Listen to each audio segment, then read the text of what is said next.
le 25 décembre. Pour nous, aujourd'hui, c'est Noël. Mais il y a près de 2000 ans, c'était le jour d'un autre roi. Un roi qui régnait sur le ciel. Son nom, Sol Invictus, le soleil invaincu. Depuis toujours, le soleil fascine l'humanité. Il éclaire, il réchauffe, il fait pousser les récoltes. Sans lui, pas de vie. Dans la Rome antique, plusieurs dieux solaires coexistaient, Sol, divinité latine du soleil, et Hélios, venu de Grèce. Mais au XIIIe siècle, un empereur allait fusionner ses croyances celtes en faire un culte impérial, Aurélien. En l'an 264, Aurélien sort victorieux d'une guerre contre l'empire de Palmyre.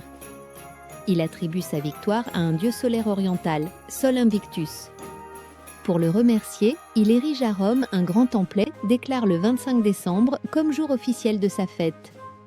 Pourquoi cette date ?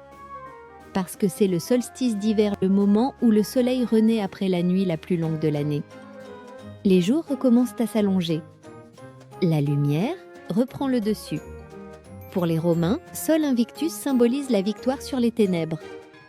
Il est l'image d'un pouvoir impérial éternel, d'un ordre cosmique immuable. Les empereurs se font représenter avec une couronne de rayons, comme s'ils étaient les héritiers de ce dieu. Le culte est public, populaire et politique. Car honorer Sol Invictus, c'est honorer Rome et son empereur. Le 25 décembre, Rome s'illumine de torches et de feux. Les foules se rassemblent dans les rues. Des processions solennelles avancent jusqu'au temple du soleil. On offre des sacrifices, on chante des hymnes et on partage des banquets. C'est un moment de chaleur et de lumière au cœur de l'hiver. Quelques décennies plus tard, le christianisme gagne du terrain dans l'Empire. Et cette date du 25 décembre sera reprise pour célébrer la naissance du Christ. Les deux fêtes se chevauchent, se mêlent, et peu à peu, la lumière du soleil invaincu se confond avec celle du soleil de justice chrétien.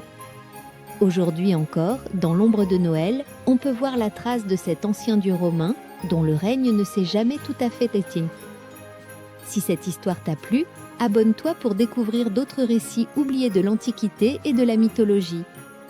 Et dis-moi en commentaire, faut-il y voir une simple coïncidence ? Ou une continuité cachée entre le soleil invaincu et Noël?